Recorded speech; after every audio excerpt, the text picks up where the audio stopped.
Salut, bienvenue, c'est Feufeu, bienvenue sur la chaîne des Régis en myrmécologie. C'est mardi, on est en pleine forme, alors on s'offre une nouvelle vidéo bonus hors sujet, enfin hors sujet, on reste toujours dans le domaine des fourmis, des insectes, voire de l'entomologie en règle générale, mais en fait on sort un peu des murs de la Formicarum pour vous parler on prend le temps de parler un peu de sujets plus larges. Et aujourd'hui, j'avais envie de vous parler d'une application qui fait beaucoup parler d'elle en ce moment dans le milieu de la myrmécologie.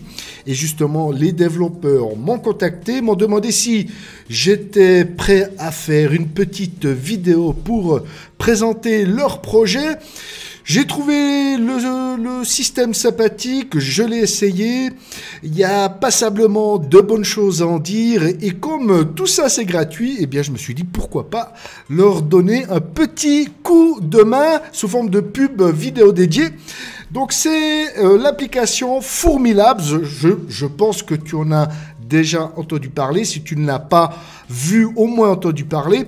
Et donc, eh bien, je suis allé jeter un petit coup d'œil. Je t'avoue même que je m'étais inscrit bien avant que les développeurs me contactent.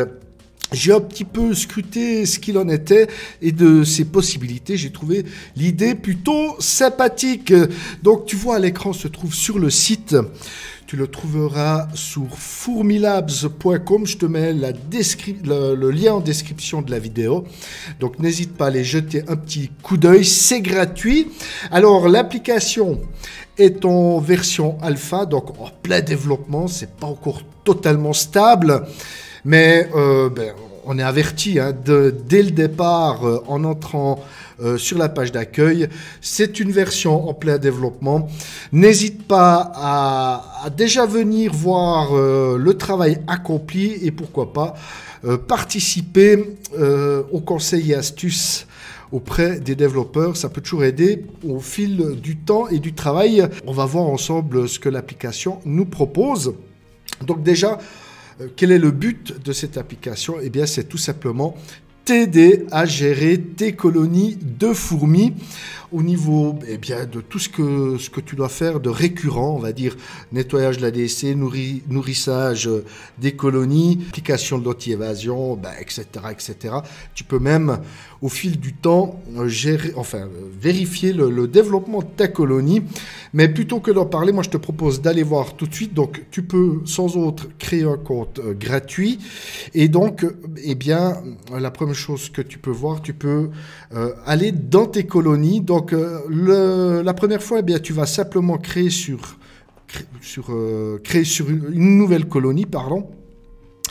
Ici, tu pourras choisir le nom de ta colonie, le nom de ta gîne, si tu aimes leur donner des petits noms. Et là, tu vas choisir l'espèce à gérer. Donc, tu as toute une liste d'espèces que tu peux choisir.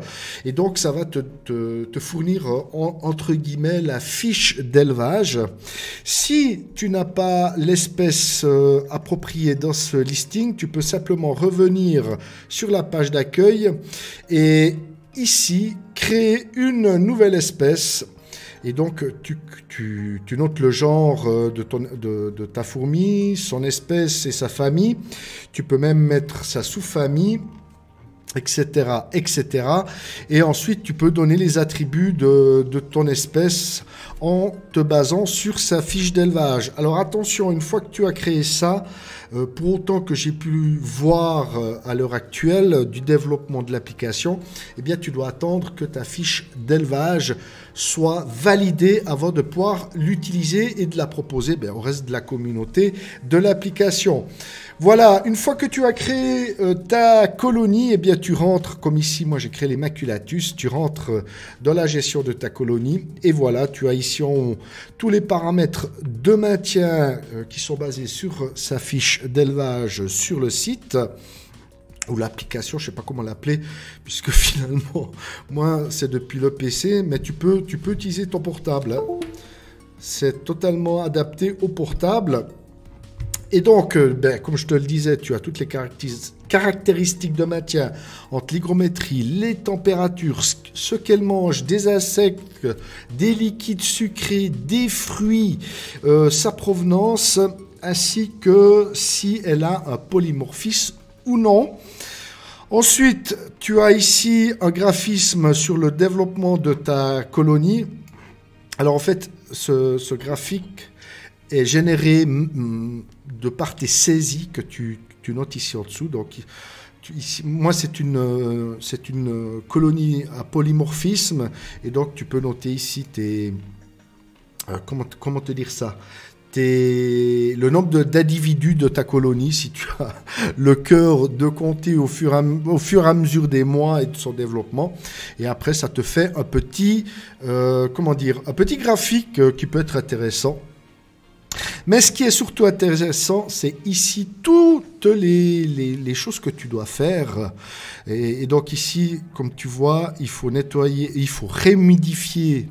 C'est pas vrai. Il faut remplir la réserve d'eau, il faut appliquer l'anti-évasion, nourrir la colonie, nettoyage du nid et nettoyage de l'ADC. Et chaque fois que tu as réalisé les travaux, tu peux simplement cliquer sur le travail en question et il disparaît.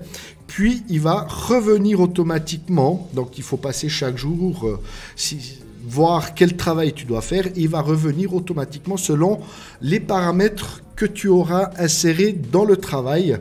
Et ceci se fait simplement ici en cliquant sur nouveau travail. Tu peux choisir ici, par exemple, allez, relocalisation de ta colonie. Donc, c'est son déménagement. Combien de temps ça va te prendre? On va dire 20 minutes. Et est-ce que c'est un travail récurrent ou à faire une seule fois? Si il est récurrent, tu peux y mettre la périodicité de ce travail. Si c'est chaque jour, chaque semaine, tous les 2 semaines, par mois ou une fois par année. Et donc, automatiquement, l'application va te rappeler le travail à faire pour surtout ne rien oublier. C'est pas trop mal, c'est bien pensé.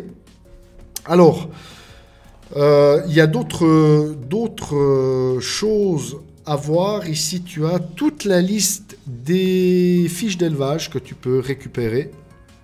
Donc, si je prends par exemple les Aphenogaster rudis, tu cliques dessus. Et tu as toute la fiche d'élevage qui s'affiche et que tu peux aller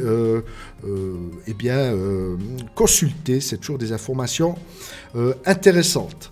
Donc là, je t'ai parlé vraiment des points forts de l'application. Alors, ça s'adresse peut-être à des personnes qui ont passablement 2 colonies, comme moi par exemple, j'ai plus d'une douzaine de colonies et en parallèle une bonne vingtaine de fondations. Ça commence à faire du monde et tu n'es pas à l'abri d'oublier une action sur ta colonie, une action de maintien. Donc cette application peut t'aider. Effectivement, si tu as 2 fondations qui se courent après, l'application n'est peut-être pas très utile à ce niveau-là. Autre petit bémol, mais c'est des critiques constructives si les développeurs m'entendent. Les fiches d'élevage sont, selon moi, un peu trop rigides. C'est-à-dire que les conditions de maintien ne sont pas forcément adaptées à tout un chacun et en fonction de la manière dont tu élèves tes fourmis dans le genre de nid, si c'est du terrasse, si c'est des nids en acrylique, pardon, je cherche mes mots, ou en béton cellulaire, c'est pas forcément les mêmes conditions de maintien et donc c'est peut-être un peu trop rigide. Ce que je verrais, c'est la possibilité sur l'application de faire ces fiches d'élevage privées. Avoir le choix soit d'utiliser la fiche d'élevage proposée sur le site, la fiche d'élevage, on va dire, officielle, et pouvoir en parallèle faire ses propres fiches d'élevage adaptées à notre manière de maintenir les colonies. C'est peut-être une amélioration, une piste d'amélioration pour l'avenir. Et eh bien, vous le savez, en ce moment, c'est une version alpha, il y a encore quelques bugs, l'application n'est peut-être pas encore stable. Au fil du temps, ça ne peut que s'améliorer. Et moi, je voulais, par cette vidéo, soutenir ce projet qui me plaît énormément, d'autant plus qu'il est gratuit. On espère que ça va rester avec le temps. Les développeurs m'ont affirmé que c'était le cas. À voir par la suite. À vous de faire votre propre opinion. N'hésitez pas à faire un petit tour, à soutenir toute l'équipe. Je propose l'occasion aussi aux développeurs, s'ils le souhaitent, de mettre un commentaire avec des informations complémentaires sur l'application et sur son développement. J'hésiterai pas à l'épingler afin que vous puissiez avoir accès rapidement à d'autres informations complémentaires sur l'application. N'hésite pas à utiliser les commentaires si tu as des idées d'amélioration pour l'application. Qu'est-ce que tu en penses de l'application en règle générale, si c'est une bonne idée ou non. Je pense que les développeurs méritent notre soutien. Voilà, j'espère que le sujet t'aura intéressé. Je te dis à tout bientôt sur la chaîne. Porte-toi bien. Bye bye.